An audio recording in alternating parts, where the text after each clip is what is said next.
13 February 2026 ರಂದು ಒಂದು women missing case register ಆಗಿತ್ತು ನಮ್ಮ ಬೇಲೂರು ಪೊಲೀಸ್ ಸ್ಟೇಷನ್ ಜ್ಯೂರಿಸ್ಡಿಕ್ಷನ್‌ನಲ್ಲಿ. ಸೇಮ್ ಡೇ ಆ ಕೇಸ್ ನಾವು ಅರೇಹಳ್ಳಿ ಪೊಲೀಸ್ ಸ್ಟೇಷನ್‌ಗೆ ಟ್ರಾನ್ಸ್‌ಫರ್ ಮಾಡಿದ್ದೀವಿ. ಈ ಕೇಸಲ್ಲಿ ಮಿಸ್ಸಿಂಗ್ ವುಮನ್ ಹೆಸರು ಬಂತು ಪ್ರಿಯಾಂಕಾ ಅಂತ. 28 ವರ್ಷ ಏಜ್, ಸಾಕಿನ ಕುನಿಗಲ. 14th ಫೆಬ್ರವರಿ 2026ಗೆ ನಮ್ಗೆ Hassan rural police station jurisdiction ಅಲ್ಲಿ ಒಂದು ಕಲ್ಕೆರೆ ಅಂತ ಇದೆ. ಅದರಲ್ಲಿ ದಾರಿ ಮೇಲೆ ಅವರದು ಬಟ್ಟೆ, ಸ್ಲಿಪ್ಪರ್ ಮತ್ತೆ ವ್ಯಾನಿಟಿ ಬ್ಯಾಗ್ 3 ಕಡೆ ಸಿಕ್ಕಿತ್ತು. ಅದಾದ ನಂತರ ನಾವು ತನಿಖಾ ಸ್ಟಾರ್ಟ್ ಮಾಡಿದ್ದೀವಿ.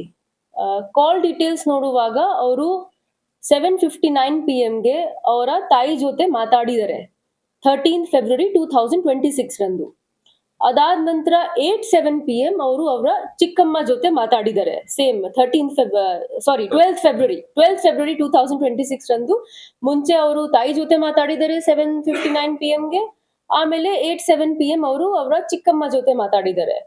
ಅದಾದ ನಂತರ 8:12 PM ಗೆ ಫೋನ್ ಸ್ವಿಚ್ ಆಫ್ ಆಗಿತ್ತು. 12th ಫೆಬ್ರವರಿಗೆ 13th February FIR register ಆಗಿದೆ.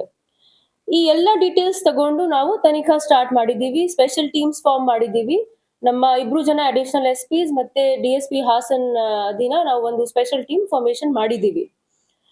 ಕಾಲ್ ಡೀಟೇಲ್ಸ್ ಮತ್ತೆ CCTV ನೋಡುವಾಗ ನಮ್ಗೆ ಕೆಲವು ಕ್ಲೂಸ್ ಸಿಕ್ಕಿತ್ತು. ಆ ಕ್ಲೂಸ್ ಮೇಲೆ ವರ್ಕೌಟ್ ಮಾಡ್ಕೊಂಡು ನಾವು ಕುನಿಗಲ್ಗೆ ಒಂದು ಟೀಮ್ ಕಳ್ಸಿದೀವಿ. ಅಲ್ಲಿ ನಮ್ಗೆ ಅವರು ಸಿಕ್ಕಿದ್ದಾರೆ, ಅವರು ಸುರಕ್ಷಿತಿದ್ದಾರೆ, ಬದುಕಿದ್ದಾರೆ. ಅವರಿಗೆ ರಿಕವರ್ ಮಾಡ್ಕೊಂಡು ನಾವು ಇಲ್ಲಿ ವಾಪಸ್ ಬಂದಿದೀವಿ. ಈಗ ಎನ್ಕ್ವೈರಿ ನಡೀತಾ ಇದೆ. ಅಷ್ಟೇ. ಒಬ್ರು ಪರಿಚಿತ್ ಅವರು ಮನೆಗೆ ಇದ್ರು ಅವರು. ಮೇಡಮ್ ಇಷ್ಟೆಲ್ಲ ಅವರು ಏನಕ್ಕೆ ಡ್ರಾಮಾ ಮಾಡಿದ್ರು? ಬಟ್ಟೆ ಎಸ್ತಿದ್ದು, ಅವರು ಬಸ್ ಅಲ್ಲಿ ಇಳಿದಿದ್ದು, ಬೇಲೂರಲ್ಲಿ ಇದೀನಿ ಅಂತ ಅವರು ತಾಯಿ ಫೋನ್ ಮಾಡಿದ್ರು, ಅದೆಲ್ಲ ಏನಕ್ಕೆ ಮೇಡಮ್? ಪ್ರೈಮರಿ ಮಾಹಿತಿ ಪ್ರಕಾರ ಗಂಡನ್ ಜೊತೆಗೆ ಇರಕ್ಕೆ ಅವರಿಗೆ ಇಷ್ಟ ಇರ್ಲಿಲ್ಲ.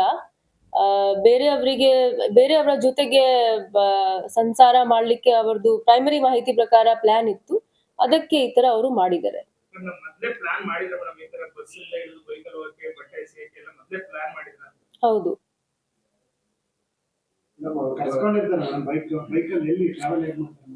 ಅವರು ಅರೇಹಳ್ಳಿಯಲ್ಲಿ 6:45 PM ಬಸ್ ಬೋರ್ಡ್ ಮಾಡ್ತಾರೆ ಕಾಯಿಮರದಿಂದ. ಅಲ್ಲಿಂದ ಅವರು ಬೇಲೂರು ಹೋಗ್ತಾರೆ. ದೆನ್ ಬೇಲೂರಲ್ಲಿ ಪರಿಚಿತ್ ಅವರು ಬರ್ತಾರೆ. ಅಲ್ಲಿಂದ ಅವರು ವಾಪಸ್ ಹೋಗ್ತಾರೆ.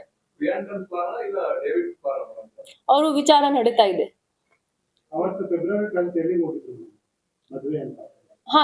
ಆಕ್ಚುಲಿ ಇಲ್ಲಿ ಬಂದಿದ್ದವರು ಅವರು ಕುನಿಗಲಿಂದ ಬಂದು ಚಿಕ್ಕಮಗಳೂರಲ್ಲಿ ಮದುವೆ ಅಟೆಂಡ್ ಮಾಡ್ಲಿಕ್ಕೆ. ದೆನ್ ಅಲ್ಲಿಂದ 6:45 PM ಸಂಜೆ ತಾಯಿ ಜೊತೆಗೆ ಅವರು ಬಸ್ ಸ್ಟ್ಯಾಂಡ್ಗೆ ಹೋಗ್ತಾರೆ ಅರೇಹಳ್ಳಿಯಲ್ಲಿ ಕಾಯಿಮರ. ಅಲ್ಲಿಂದ ಅವರು ಬಸ್ ಬೋರ್ಡ್ ಮಾಡ್ತಾರೆ.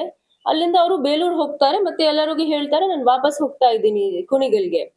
ದೆನ್ ಬೇಲೂರಲ್ಲಿ ಅವರು ಡಿಬೋರ್ಡ್ ಮಾಡ್ತಾರೆ ಬಸ್ಗೆ. ಅಲ್ಲಿಂದ ಪರಿಚಿತ್ ಯಾರಿದ್ದಾರೆ ಅವರ ಜೊತೆಗೆ ಅವರು ವಾಪಸ್ ಕುನಿಗಲ್ ಹೋಗ್ತಾರೆ ಬೈಕ್ ಮೂಲಕ. ಹೌದು ಹೌದು. ಅವರು ಕುಟುಂಬಸ್ಥರು ಪೊಲೀಸರ ಮೇಲೆ ಒಂದು ಬ್ಲೇಮ್ ಮಾಡಿದ್ರು, ಆರೋಪ ಮಾಡಿದ್ರು, ಕಂಪ್ಲೇಂಟ್ ಮಾಡಲಿಲ್ಲ, ಈ ರೀತಿ ಆಗಿದ್ರೆ ಪತ್ತೆ ಹಚ್ಚಬಹುದಿತ್ತು ಮೊದಲೇ ಅಂತ. ಅವರು ಏನ್ ಆರೋಪ ಮಾಡಿದ್ದಾರೆ ಅದು ಬೇರೆ ಕತೆ ಇದೆ. ಅದರ ಮೇಲೆ ಎನ್ಕ್ವೈರಿ ಆಗುತ್ತೆ. ಅದು ನಾನು ಡಿನೈ ಮಾಡ್ತಾ ಇಲ್ಲ. ಬಟ್ ಯಾವಾಗ ನಮ್ ಗಮನಕ್ಕೆ ಬಂದಿದೆ ಈ ಮ್ಯಾಟರ್, ನಾವು ತುಂಬಾ ಸೀರಿಯಸ್ ಆಗಿ ಇದು ತಗೊಂಡಿದ್ದೀವಿ. ಮತ್ತೆ ವಿದಿನ್ 10 to 12 hours ನಾವು ಪತ್ತೆ ಕೂಡ ಮಾಡಿದ್ದೀವಿ. ನಾನು ನಿನ್ನೆನೂ ಹೇಳಿದ್ದೀನಿ ಎಲ್ಲರಿಗೂ ದಟ್ ನಾವು ಎಲ್ಲ ಆಂಗಲ್ಸ್ ನೋಡ್ತಾ ಇದ್ದೀವಿ. ನಾವು ಎಲ್ಲ ಆಂಗಲ್ಸ್ ನೋಡಿದ್ದೀವಿ. ಅದಕ್ಕೆ ನಮ್ಮ ಟೀಮ್ ತುಂಬಾ ಚೆನ್ನಾಗಿ ಕೆಲಸ ಮಾಡಿದ್ದಾರೆ. ಅವರಿಗೆ ವಿದಿನ್ 12 hours ಅವರಿಗೆ ರಿಕವರ್ ಮಾಡಿದ್ದಾರೆ. ಎಲ್ಲ ಆಂಗಲ್ಸ್ ಅನಲೈಸ್ ಮಾಡ್ಕೊಂಡು.